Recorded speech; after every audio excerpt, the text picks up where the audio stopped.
Howdy ho, everybody. How are you all doing well, for us here in Missouri, week one at the stay at home. So, normally my good buddy and son, my relative, my youngster, is by my side. Tonight he's going to be joining us. We're going to split screen it for you. He's joining us from home because we are doing our part to put COVID under control. So, I will be bringing him in here shortly. Hopefully, you folks that are home are going to join in with us. I don't see anybody popping their head in just yet. Oh, here they start. So I was maybe jumping the gun a little bit. I was trying not to be late. Anyway, once we get rolling here for a little bit, we'll get Alan brought in on a split screen. If we can remember how to do that, I sure hope we can remember how to do it. And we'll get us going. Right now we're just slow rolling. I'm giving him time to share the cast out to folks, getting all my ducks in a row here so that I know what's going on. And hey, he's watching. Does that mean that you're ready for me to bring you in there, youngster? Maybe you can give me a heads up on that if you're done hitting your buttons and sharing your stuffs. Right now we're a little light on the viewership, so I'm just slow rolling everybody as folks get gathered in here. There's no witty banter because I have nobody to banter with but me and my alternate personalities, so I guess I will just... Looks like he's getting shared out there. So, hey, we've got a few more joining in. That's good. We're slow rolling here. We're going to bring Alan in just a little bit if I remember how to do that. So, Alan, are you ready for me to bring you in? I see that you're watching. You're still sharing us out to everybody, but are you ready to go?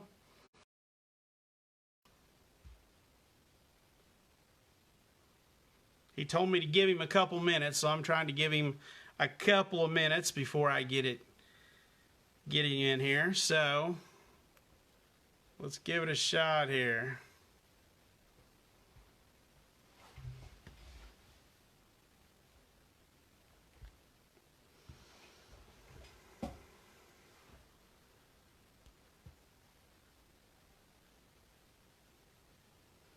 All right, so maybe I've forgotten how to bring you in here, kiddo.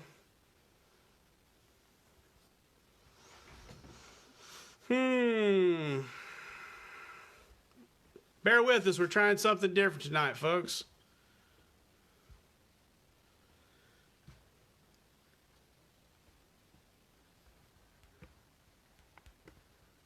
Don't I just have to tap you to bring you in? Alan, do you recall? We should have talked about this before we started. It's been a while since we tried this.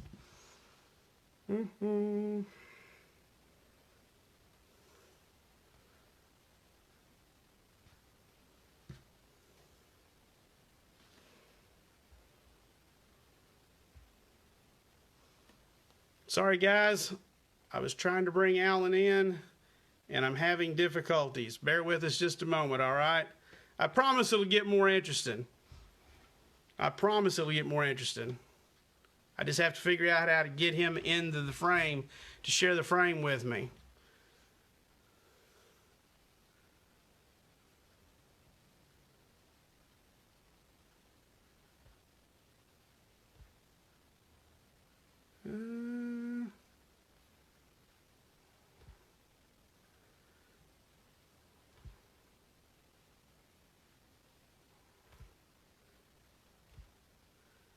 Well, it's not working, youngster. What am I doing wrong?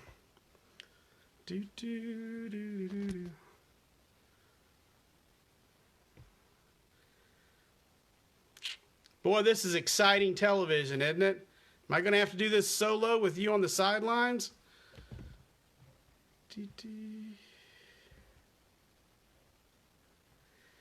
Like, block, delete, or pin your comment. I don't have any other options, Alan. I don't know how I add you in.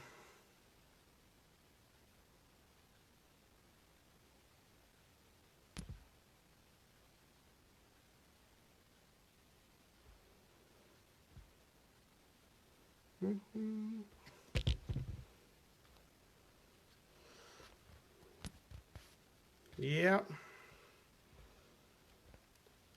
Yeah, we're really exciting here. Why don't you see if you can look it up for us, and I will start with some content here so that people don't get totally bored, because I forgot how to bring you in, because I'm not finding it in any of my settings there.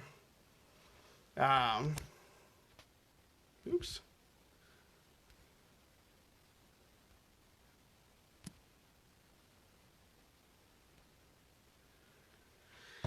Anyways, guys, we're going to try to continue on here. I apologize. We have, well, this is our first stay-at-home broadcast. We're already losing viewers because we're boring them. All right, so we're going to try it with just me until we can figure out how to get Alan in here. So this is our first stay-at-home broadcast, and we're still trying to keep our community together. So those of you that are hanging on, I appreciate it. And I've got my notes. Normally I print them out, but I ran out of printer paper, so I'm going to have to bring them up here digitally, don't you know. But normally it's me and Alan, you know, my son Alan, and I run a little game store here in Mount Grove called Grove Gamers Guild. And we like to keep our community up to date, and so we do this Chatter of the Squirrels every week. So that's what you're seeing. Right now we're trying to get him on a split screen, and for some reason our technology skills are low. Let's put it that way. Our technology skills are low. So we're trying to get there. Anyway, if he could ask to join maybe, we'll get him in here. I can't seem to be able to invite him. Anyway, usually this is where I talk about Thursday Night Magic, which would have just wrapped up. But since we're not doing events, there was no Thursday Night Magic to wrap up, so I got nothing to talk about there. So I guess we'll just skip that, or I guess I didn't skip it. As you may not know, we've been closed this week because of the stay-at-home order. And I guess by the technicalities of the whole thing, I don't have to be closed. There's a way that I could be open, only allow X number of people in the store based off the fire code and the occupancy limits and all that. But I basically feel like the wrong thing for me to do is to stay open. I think it sends a wrong message for me because I think we should be social distancing, and I don't believe I am a essential business, so I think I should be closed. I think it's sending the wrong message if I stay open. That's why I chose to go ahead and close and not stay open. But that being said, everybody's got to do their own thing. So I'm trying to watch here. I've been trying to do that, Shirley. If you'll make another comment, I'll try again. But I feel like I should be home for the 3 weeks. We need to flatten that curve. Hopefully it's working. And that's what I'm all about. So the spirit of the order is that we stay home. I'm trying to follow the spirit of the order. And that's what I'm doing. I've stayed open as long as I was comfortable doing it.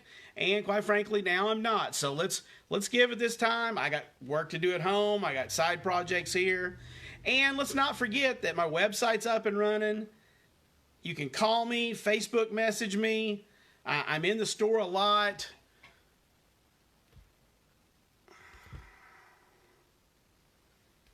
That is not working when I click on him.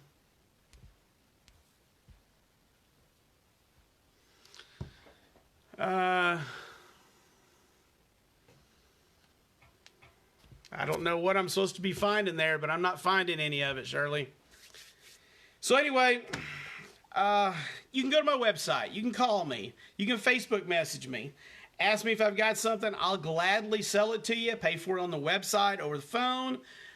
I'll deliver it to you at the door, up on the square, whatever. And you can still get stuff from me if you still want something. If you want some packs of cards, a box of cards, a board game, RPG books, whatever, let me know. I'll still take care of you. We'll just do it in a little safer mode. So that's the idea. So that's what's going on. And whether it be 3 weeks or 3 months, and I sure hope it's not 3 months, because 3 months it might be rough for me to come back, right? So I'm hoping that that this thing is over in about 3 weeks, and we get to come back and start ramping back up. I don't expect to have events when I open back up in 3 weeks, but I'm hopefully going to be able to open up at the end of April and at least, maybe less than 10 people in the building and that kind of thing. Oh. No. Alan, I'm just not getting anything, son. I don't know what I'm supposed to do here. There is no way to bring you in.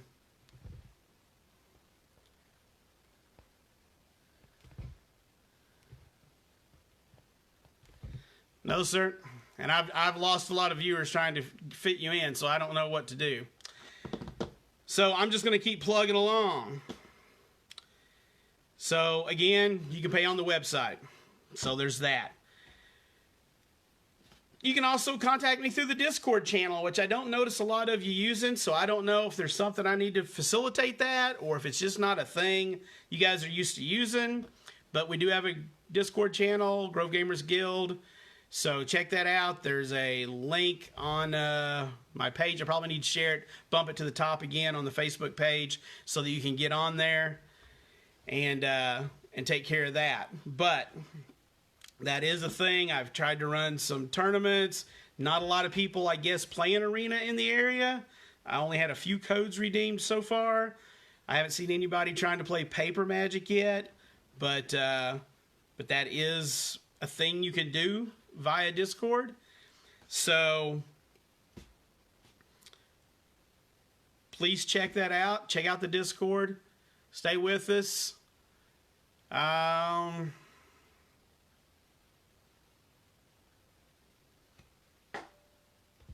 Still not doing anything.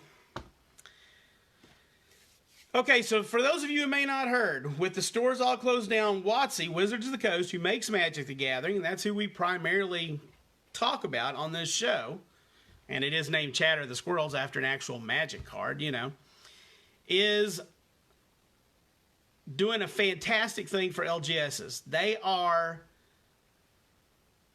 reprinting mystery boosters and going to send those out to LGSs FOC. That's free of charge. I got my allocation this week, and it is substantial, guys. Not only is it substantial,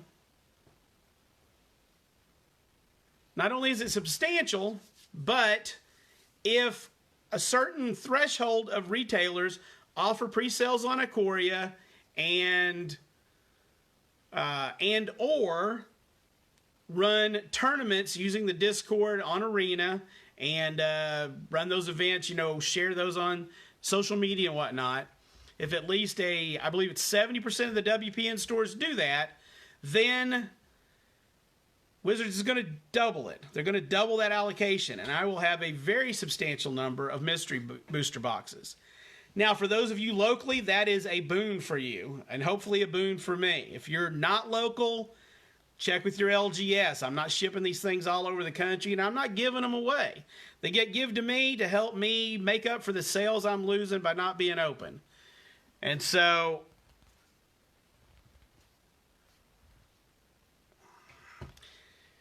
that's what I'm going to be doing. Right now, it looks like I'm going to try $140. I see a lot of places that are going to do $150, but I'm just going to be straight up with you. My original cost on these things are $70, and $140 is what you call a keystone markup. That's a 50% markup.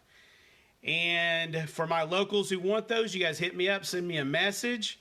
I'll start taking pre-orders for those boxes at $140.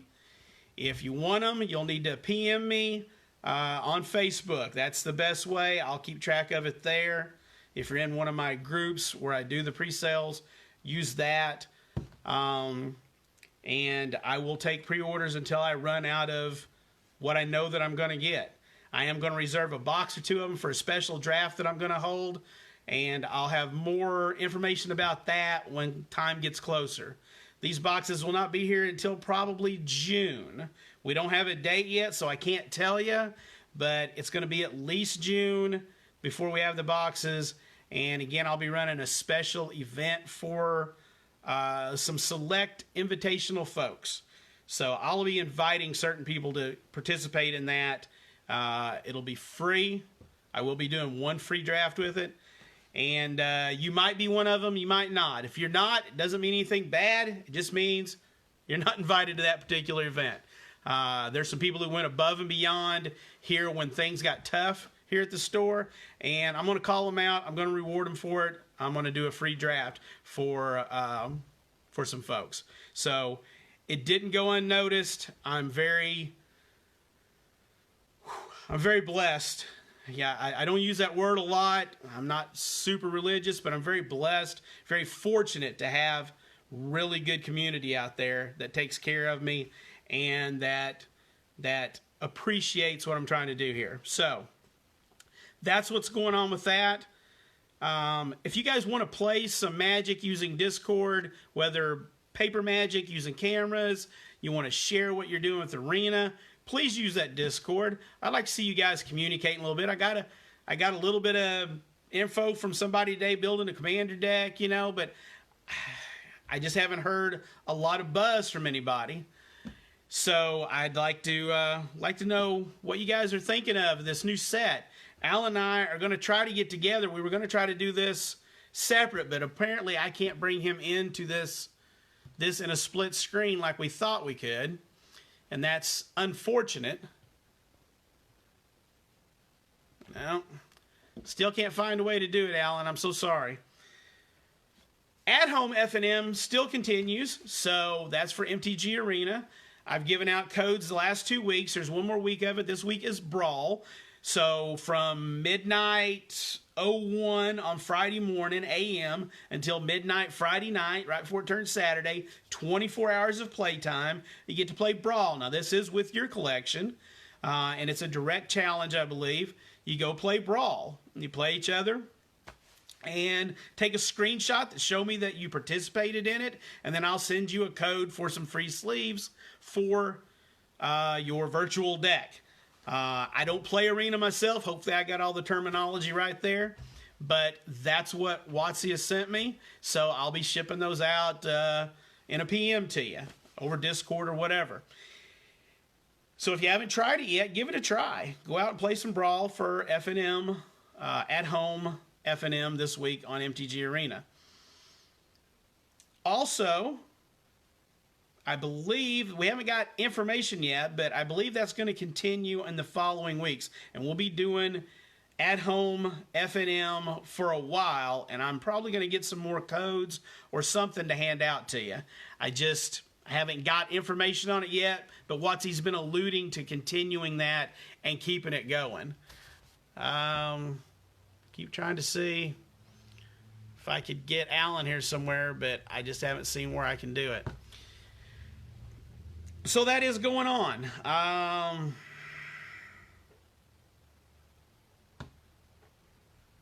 Also, I sent out some free swag today that WotC gave me. Oh, that's nice to know. They removed the add a friend option to videos late last year. Well, apparently I can't add Alan.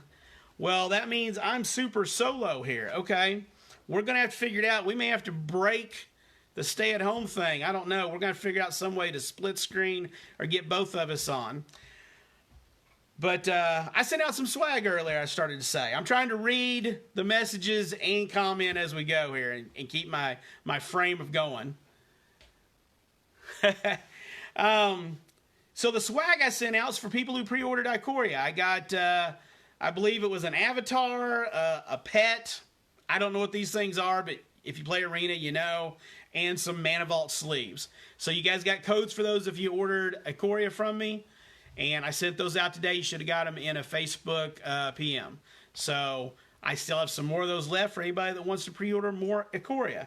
So hit me up on that, and we can take care of it. WotC is coming out with a lot of stuff to help support the LGS, not just the free mystery boosters, and not just these things. They've also brought in D&D to it a little bit. So there is a book called Mythic Odysseys of Theros that'll be coming out in, I didn't get the date on here, in a couple months anyway. And if you buy a physical copy of that book from me, then I'll be able to give you a code for 50% off of that same content on D&D Beyond. So if you play D&D 5th edition, you ought to check out D&D Beyond. They've got some PDF downloads there. They've also got some adventures. And right now, for a limited time, and I don't know, might be a long limited time, they're giving out some free content every day, if I understand it correctly. I shared this out the other day, but it's dnd.wizards.com/remote, if I've got it down right. If you go there, they're sharing out like some adventures and stuff. And I know that right before I closed, the week before I closed, the 2 weeks before I closed, lots of new faces, lots of old faces, if you will, coming in, picking up D&D stuff because they knew they were going to be at home, and they were picking it back up. Some of them were playing 1st edition, some 3rd edition, a lot of 5th edition, but they were getting dice because they'd lost their dice, or you just always need dice, right? They were picking up new adventures and so forth, and so that's going to be real handy. You get yourself into a campaign. Maybe you need some of these free adventures, stuff to run. So check that out on D&D Beyond. And if you're interested in that Mythic Odysseys of Theros, let me know so I can pre-order it for you. And we'll get you one of those codes when you get the physical book. Yeah, thanks, Alan. Since Alan can't be here split screened with me, you got to just stare at me, I guess. He's going to chime in and help Shirley moderate. Like I said, Alan's my son, Shirley's my daughter-in-law. She usually moderates. So since we can't split screen it and we're socially distancing here, they're going to chime in with a lot of comments there. So guys, get involved in that chat. Find out. Make sure you know what's going on. And I appreciate all of you who tuned in. Looks like we're building some numbers again since I quit trying to hit buttons and stuff. Nobody to take the burden off of me while I get a drink. I got to keep talking through all of it. So that's some of the stuff they're doing. I sent out the swag, talked about the F&M, the sleeves. Yep. Okay, so a segment I also do every week is called 25 Years Ago in Magic. And so we're kind of in a little bit of a dry spell here. I've been having to dig a little bit. I maybe got a little bit ahead, so I'm kind of already done some April stuff. But I was digging around and I found some stuff I picked up at, and this is going to be backwards. I'm sorry, because I thought Alan and I were going to be split screen and I wanted to be able to see. But I picked up some of these books called Shadis, and there's an ad for Magic on the back. And this is from March. No, this one is January, February of 95, because 25 years ago would be April 95. But anyway, I thought it was neat. This has a multiplayer variant and poster game board for use with Magic the Gathering in it. And then there's some articles and different things in there. This is just a role-playing board game, mainly role-playing and card game magazine from the time.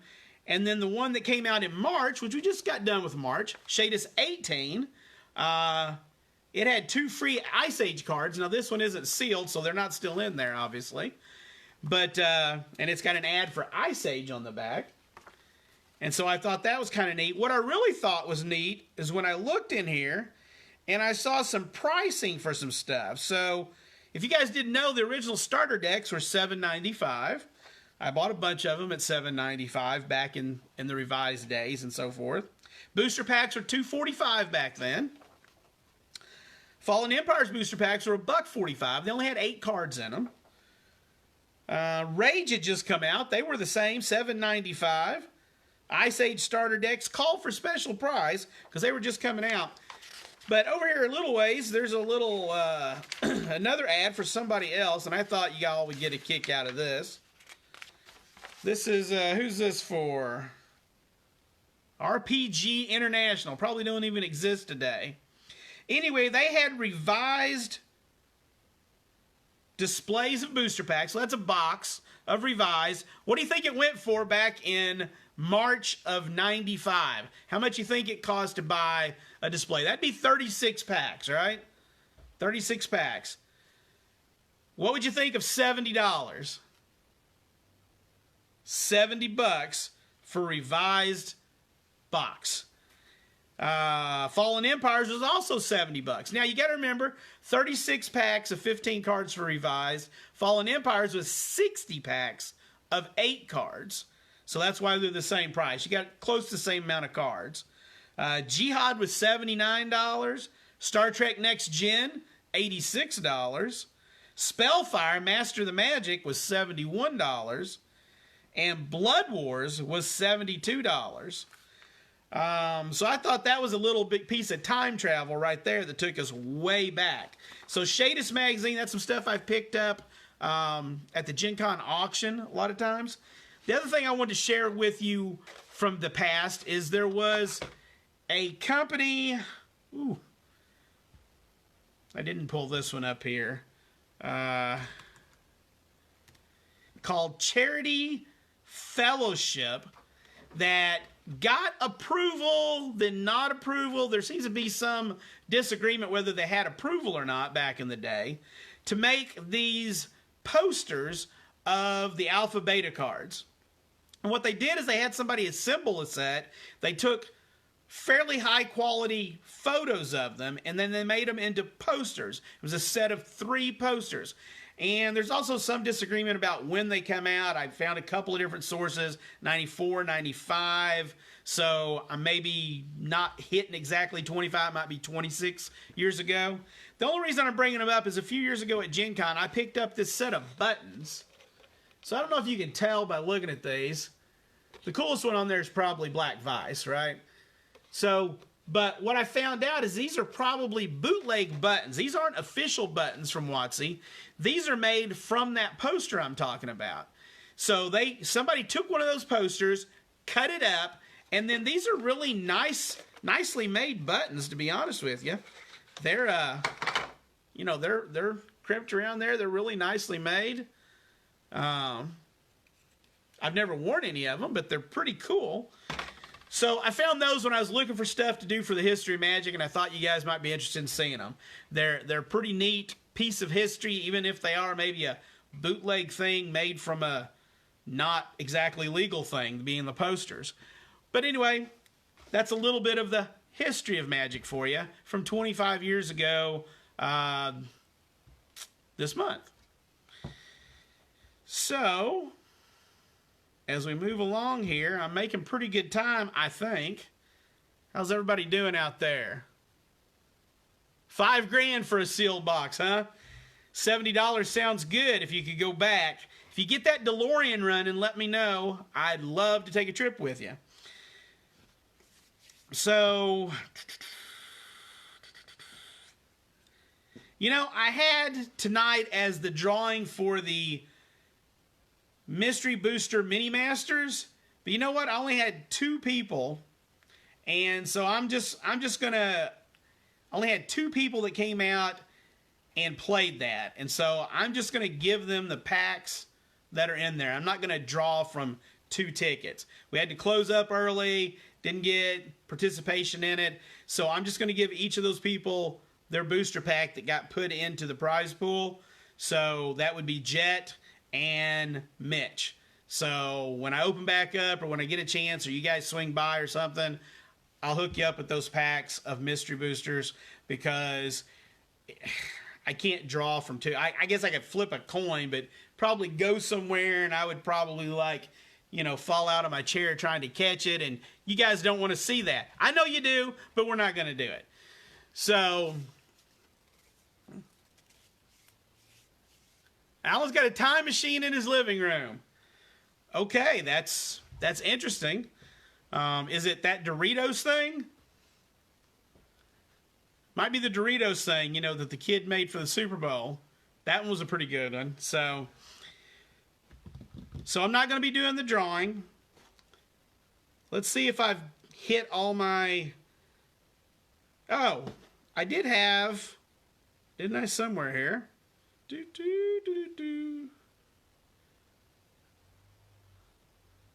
I meant to put it in here if I didn't. Let me make sure I don't have it.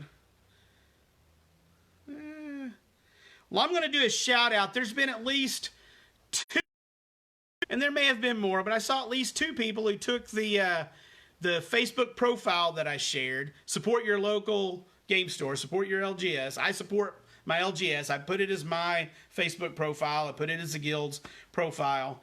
And I've seen at least a couple folks out there. I know I've seen Chris put it as his, and I believe Ivan, and I'm sorry if I'm not catching somebody else, but those are two people I did notice that put it as their profile.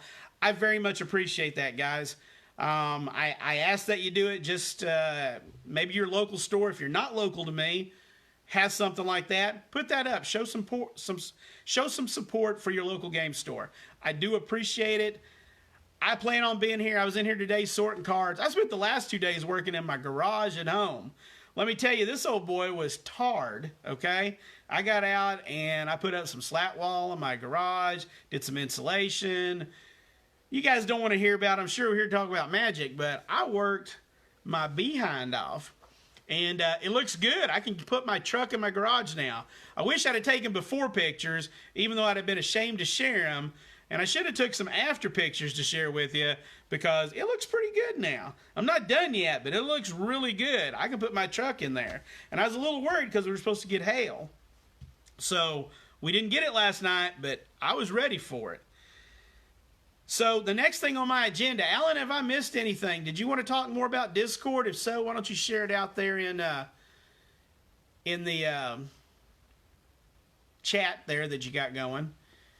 If you want to get something going on the Discord. I'm up to Ikoria, not Ikoria.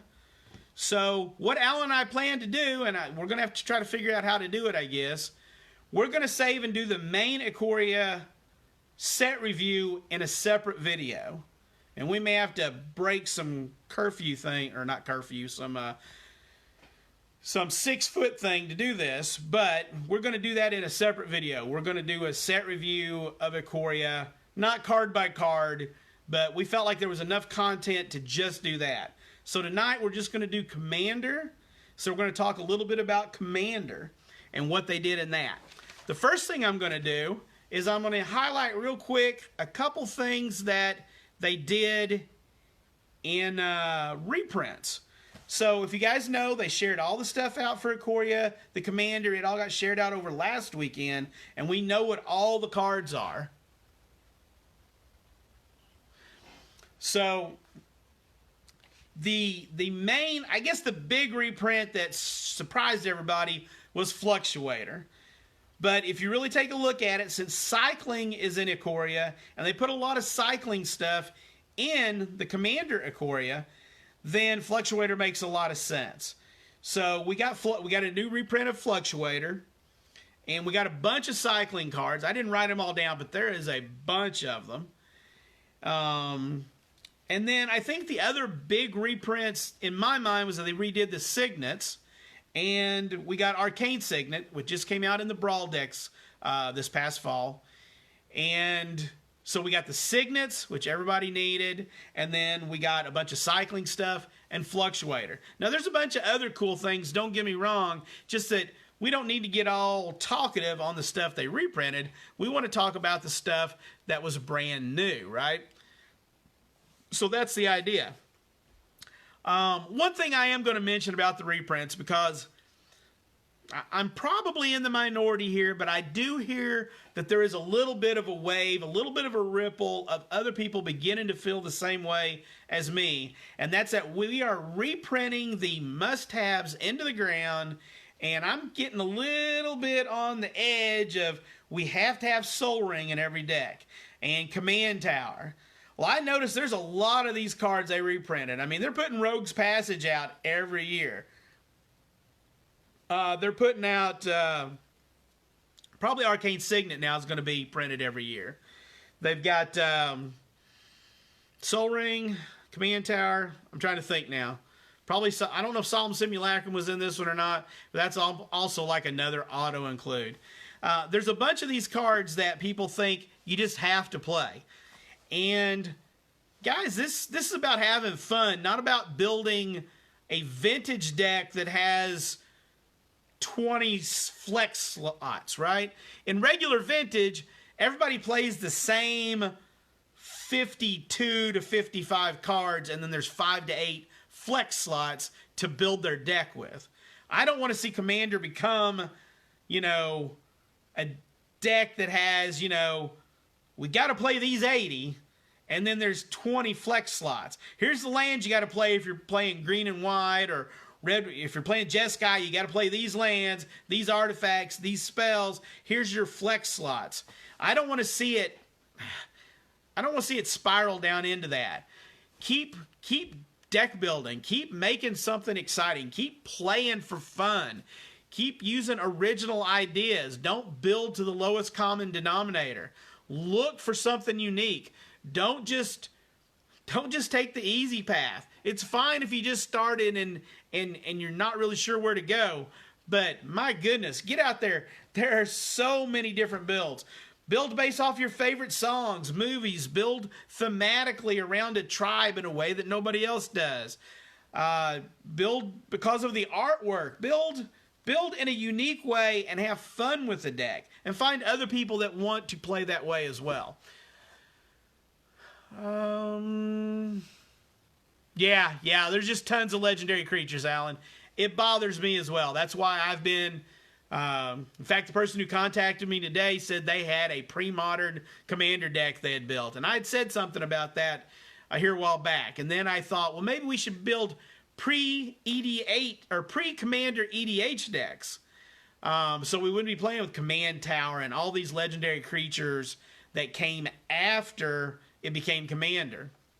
It's just very hard to do a search for that unless somebody knows how to do that. Search for cards that are only available from pre-2011 products, you know. It's not a format. So it's hard to search for that. Anyway, build original, guys. If you're going to build Commander, build original. Otherwise, you're just losing out on so much. So anyway, let's get on to the... well, there's somebody I ain't seen in a while. Brandon. Slide foot for the win. All right. So, I'm going to go through... I just picked a couple cards in each color.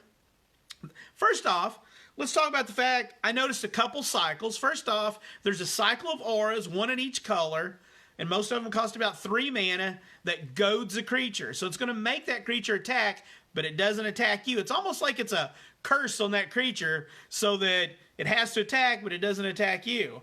So I kind of like that. Goad is a neat ability, and I noticed that every color got an aura for it. The other cycle that I noticed was the freebie spells. If your commander's in play, then you get to play these spells for free. And I think all of them cost 3 mana, but 1 otherwise. They're all, I believe they were all instants. White got one, Flawless Maneuver. Makes your creatures indestructible. Fierce Guardianship. You can counter a non-creature spell in blue. Again, these are free if you got your commander. And then Deadly Rollick.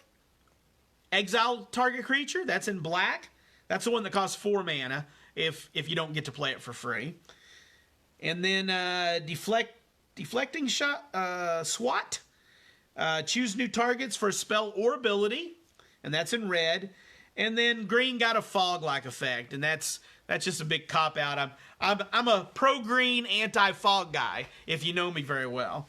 But it does say your opponent's creatures don't deal damage, so you still get to thump them. So I guess that makes it all right. But anyway, that's a couple of cycles I noticed in the Commander product. And there may be others, but that's the 2 that I noticed in particular. So watch for those. I think red also got another goad thing. So... but all of them got an aura. Yeah, it is good for a fog. They've done it before, but it's pretty good.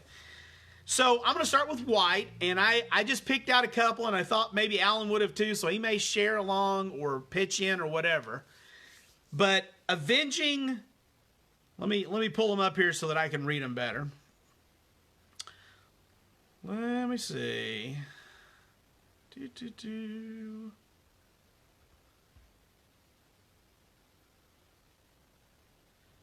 Oh, I gotta go to the previous page. Duh. So, Avenging Hunt Bonder is 2 white and 3. It's a 3/3 creature, and it has double strike. When it attacks, you put a double strike counter on another target attacking creature. So, if you're not familiar, they came up with counters for a lot of evergreen abilities. And so double strike is one of them. Flying, first strike, menace, lifelink, death touch, those kinds of things. Double strike is super powerful, and we're starting to get a bigger threshold of it over the years, but normally they don't print a lot of it. But now here's this thing that gives double strike counters. And these counters, there are some ways to move them around. And we may talk about that a little bit too. But there are some ways to move these double strike counters around. So 5 for a 3/3 double strike isn't a bad rate. That's pretty good for white. And then putting these counters on another attacking creature, that's just super duper groovy fun. So I liked that for white. White got some good stuff. Now, white got a couple other things, and I'll be hitting on this in Rebloggatog if I can get that filmed. I've been posting those to YouTube, so if you like the Rebloggatog I used to do, that's now a separate show that we post on YouTube. Cartographer's Hawk and Verge Ranger. So, green is the color of ramp, but white's always got a little bit of ramp stuff. You might know Knight of the White Orchid, which I believe got a reprint in the Commander as well. But Cartographer's Hawk is a white and 1. It's a 2/1 flyer, and it says that when it deals combat damage to a player who controls more lands than you, you return Cartographer's Hawk to your hand, and if you do, you may search your library for a Plains card, put it on the battlefield tab, and then shuffle your library. So that's a little bit of ramp. It's a 2-drop, 2/1 flyer. So unless you went first, it's not as good, right? If you get to drop that out there. And then the Verging Rangers is a white and 2 for a 3/3 first strike. And again, that's a good rate, guys. You may look at the top card of your library at any time, and as long as an opponent controls more lands than you, you may play lands from the top of your library. So that reminds me of a few green cards. I mean, it's sort of like a Courser of Krufix. Maybe not quite as good, you don't gain the life, but it's kind of like a Courser of Krufix right there. Doesn't give you an additional land drop, but it's going to help you hit those land drops. And again, we've been wanting stuff to help white in Commander. I think those are really good things that will help white to stay caught up with the other colors if we really need them to be that way.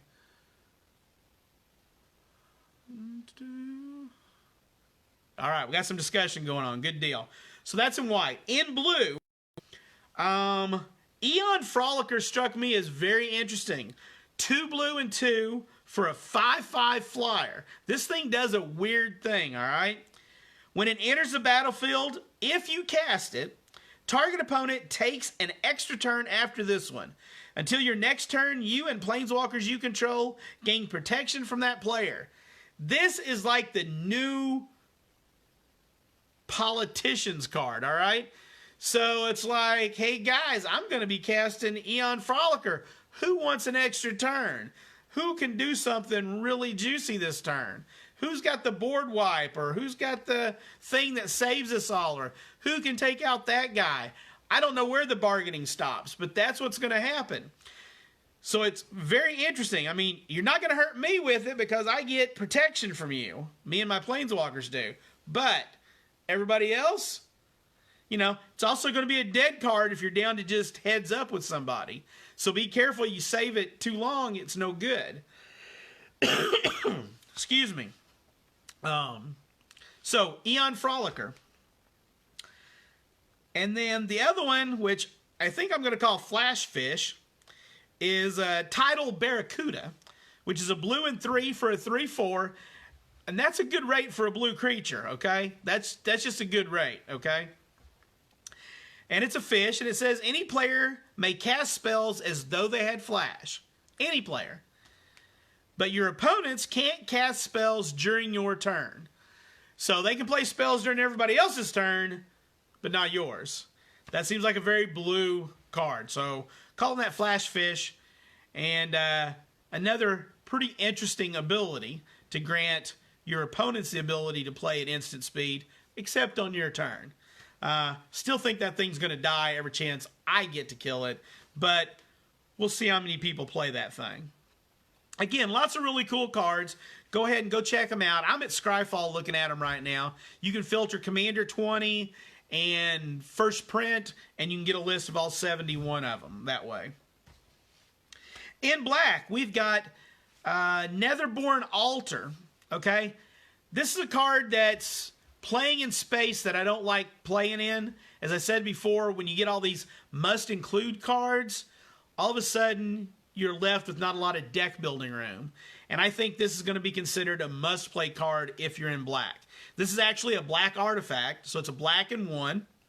And it says, tap, put a soul counter on Netherborn Altar, put your commander into your hand from the command zone, then you lose 3 life for each soul counter on Netherborn Altar. So, this is a way to get away from playing your commander tax. 3 life. And I gotta say, I'm not a fan. I know there's plenty of you who are going to be fans, and it's going to get abused. And that's exactly why I don't like it. The commander tax is there for a reason. And if you start giving us these ways to get around the tax, which we've had a land that did it and a couple other things, this is repeatable, okay? If you can just get your commander back and pay 3 life, and let me tell you, it's not that hard. 3 life is pretty cheap. And there's lots of ways to get rid of those counters so they don't accumulate. Especially in black. Black is the way to get rid of counters. So, man, I don't think I'm a fan of this card. Anyway, hit me up out there. Tell me what y'all think. Alan, are you a fan of it? The other black card I wanted to go over was Titan Hunter, which is a black and 4. It's a 4/5. It's a human warrior. Says at the beginning of each player's end step, if no creatures die this turn, Titan Hunter deals 4 damage to that player. Now, if it didn't have this next line of text, I don't know that I would play it. It's not bad, you know, but for a black and 1, sacrifice a creature, you gain 4 life. Because if you'll notice, it says at the beginning of each player's end step. That includes yourself. So if you didn't have a creature die, you're going to take 4 damage. But because you can pay a black and 1 and sacrifice a creature, you can gain 4 life. That's a huge swing. If you're gaining 4 life every turn and all your opponents are losing 4, that's pretty solid. And that's not a bad body, a 4/5 for a black and 4.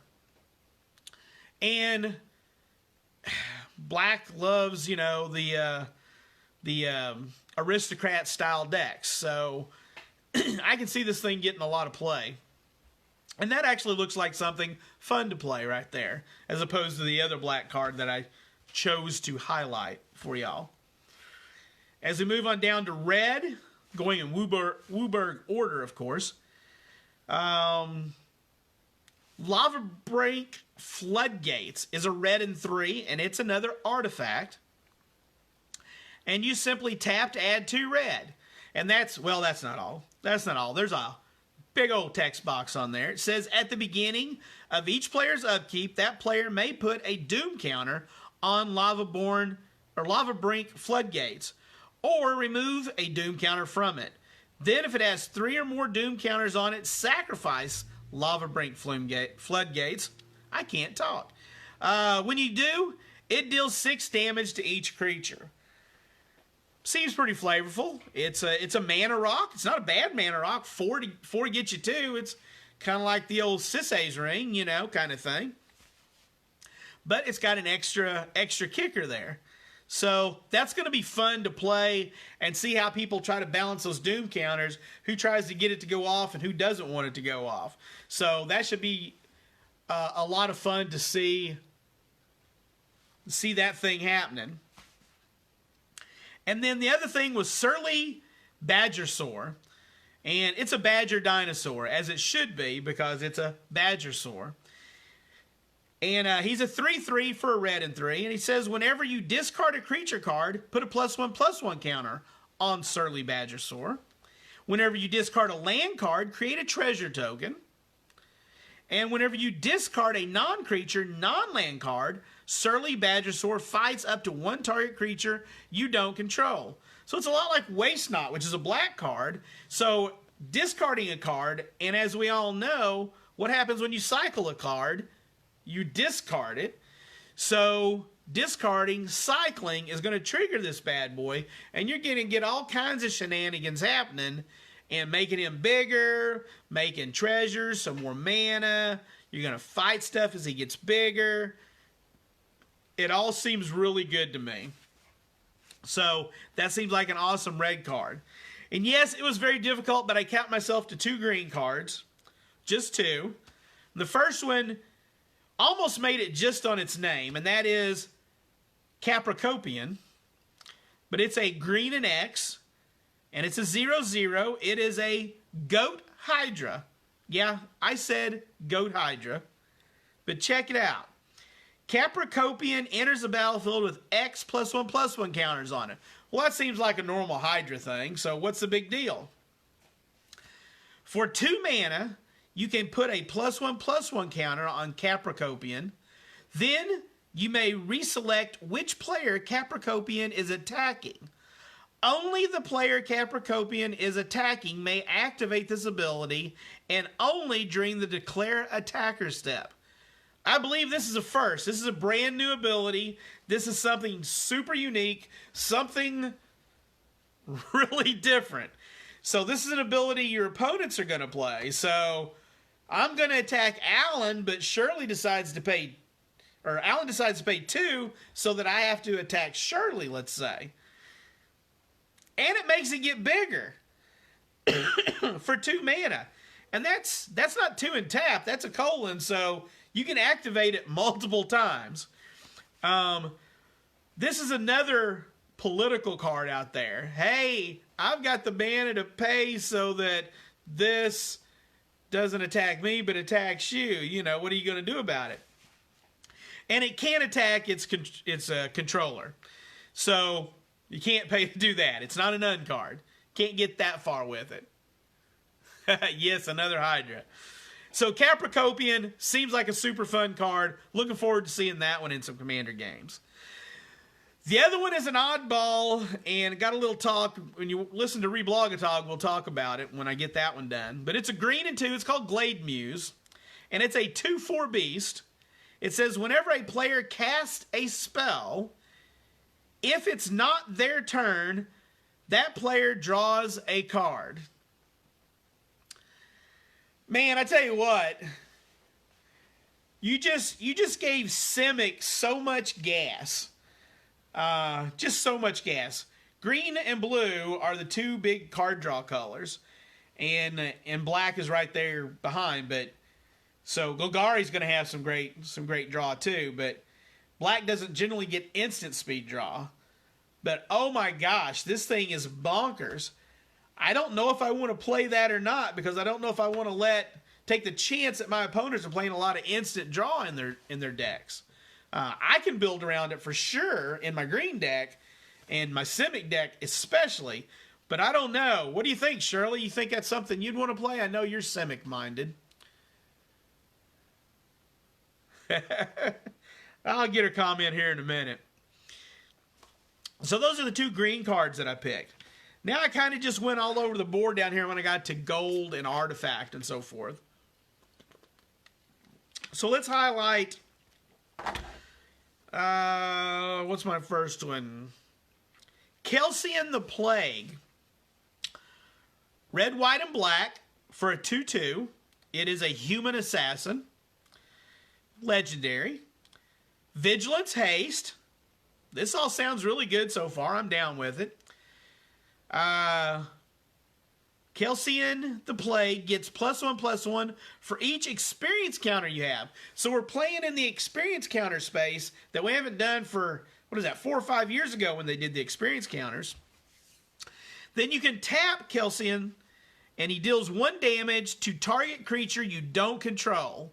When that creature dies this turn, you get an experience counter. So it also is another way to get experience counters. And again, we're playing in some kind of new space, because I don't believe we've done anything with experience counters since we first got them. So I kind of like that card. That's a very interesting design for us to go there.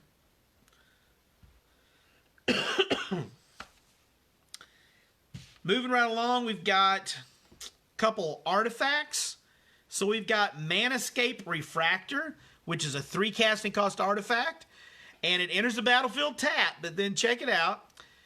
It has all activated abilities of all lands on the battlefield. That's all lands on the battlefield, not just your battlefield, all lands on the battlefield.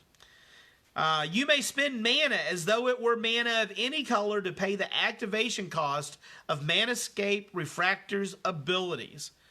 So, you know, somebody else has Cabal Coffers out and you're playing your mono black deck, but you don't have your coffers.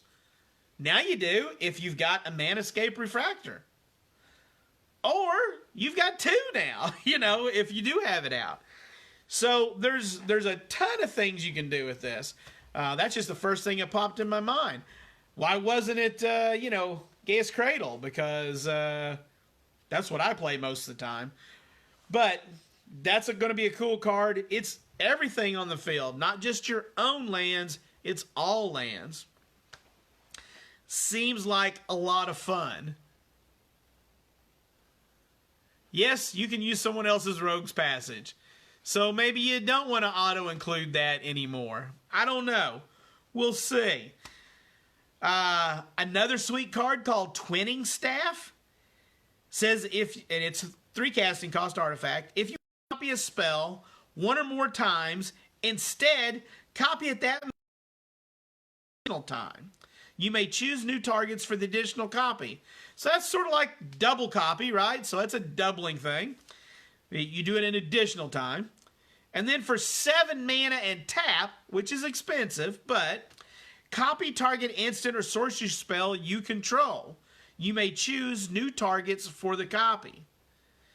So that means if you can cast something and you've got 7 to copy it, you get 2 copies because it'll copy it again. Also seems like probably Jeskai decks are going to abuse that one. Really seems abusable, but it is pretty expensive, but free to get 1 copy once you copy it with something. So, again, pretty interesting. Nesting Grounds is the only land here, and it's tapped to add a colorless, but for 1 mana you can tap it, and it's only as a sorcery, but you can move a counter from target permanent you control onto another target permanent. So there's one of the ways, and there's some other ways from the olden days to move target counters, and then there's some of the counters, and then there's also a card in Ikoria that lets you move counters. And the name of it's escaping me right now, but watch our review. We will for sure be talking about it. It costs 1. It's a legendary artifact. Anyway, the last card I'm going to talk about is Cryptic Trilobite. And what's cool about this card is that just like I believe there are 3 cards in Ikoria, it's colorless. It's not an artifact. It's just a colorless card. And short of a couple of common, uncommon, oddball things in a couple sets, Eldrazi is the only place we normally get colorless. And so it's really interesting. But it's XX casting cost. It's a trilobite. And it enters the battlefield with X +1/+1 counters on it. That all makes sense because it's a 0/0. Remove a +1/+1 counter from Cryptic Trilobite and add 2 colorless, but you can only spend this mana to activate abilities. And then for 1 mana and tap, you can put a +1/+1 counter on Cryptic Trilobite. Personally, since I have a colorless deck with Ulamog as my commander, I'm glad to see them exploring colorless design space. So, super happy. I'd like to get those last few artifacts out of my colorless deck and be able to play a totally colorless deck with no artifacts in it. I believe currently I have all the colorless cards that I can play, and I'm just a few short. So, very excited to get those in a deck and play them. Guys, the other cool thing that they did, and I don't know, did I make a note? Yeah. Partner With is back. So if you played Battle Bond, you know about Partner With. You know, a few years ago, they did partners for commanders so that we could get 4-color commanders. Well, now they've made Partner With kind of the new version of Partner. It's not quite as busted. So this card can partner with this card. not this or this or this, just these two cards partner together. And that's still going to let you play multiple colors. And they've got some synergy built into them. And there's, 5 sets of them, one for each deck. So take a look at those. I didn't go over them, but it's an ability that's back. It's returned. And I think they've done a good job with it. I was pretty happy to see the ones that I saw. I thought they all looked real playable. I'm going to take a moment here and just kind of look and see if anybody has any questions or anything, because it looks like we're nearing the end of our time. Anybody got any questions, comments? Anybody know a good way that Alan and I can do the set review split screen, since Facebook doesn't let us do it? We're not super techie, so if you've got a way, leave it in the comments even after we sign off, and let us know what the best way is to go about doing that. Because we'd like to do that, and we've got Reblogatog to do. So, guys, I'm not seeing any questions pop up. I do appreciate everybody. I do thank you. Again, if you've got something, hit me up. If I can get it to you, I'll deliver it up here on the square or something. Stop by out here, hook up with me, and we'll get it to you. And as soon as I know about the mystery boosters, I'll let you know on that. As soon as I know about anything. I have not looked at Zoom, Frank. I don't know. Alan, if you're still watching there, check out Zoom. He's sort of my tech guy now. I'm old and not very bright about some of this stuff. So check out the Zoom, I guess. Let's see.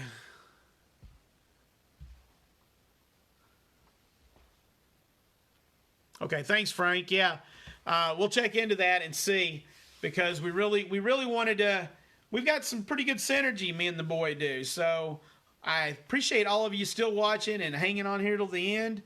Hopefully, I did a decent job and got us from point A to point B and conveyed everything I had on my notes here.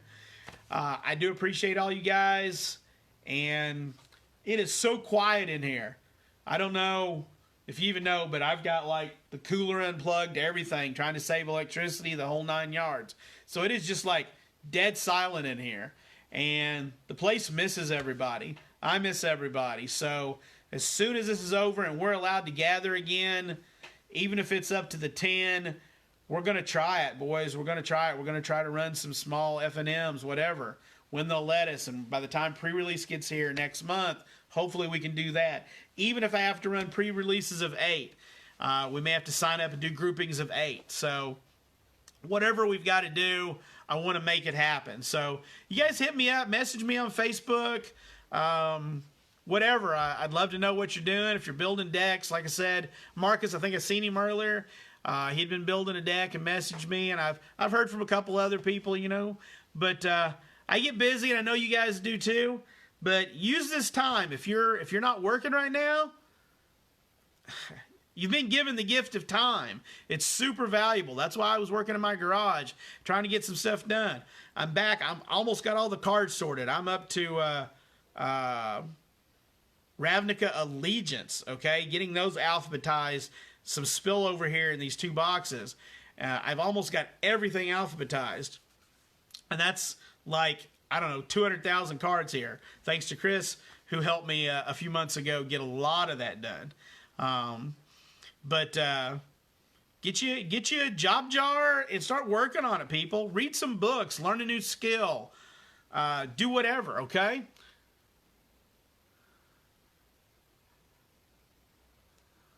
Yep. I just want to do something and talk to some people too. So anyway, guys, I could ramble on all night. I'll try to hit you guys up with, like I did the other night. If you missed it, I did a little thing from the house and try to stay in touch with you. Al and I are going to look into how we can get the Ikoria set review done and how we can get Reblogatog up for you early next week like we've been doing. And that's our goal, to keep doing what we've been doing that way. If you got any ideas about running events, let me know. And I sure appreciate all of you. And until we meet again, until we talk again, just remember the Grove Gamers Guild is still where everybody knows your game. Thanks a lot, guys.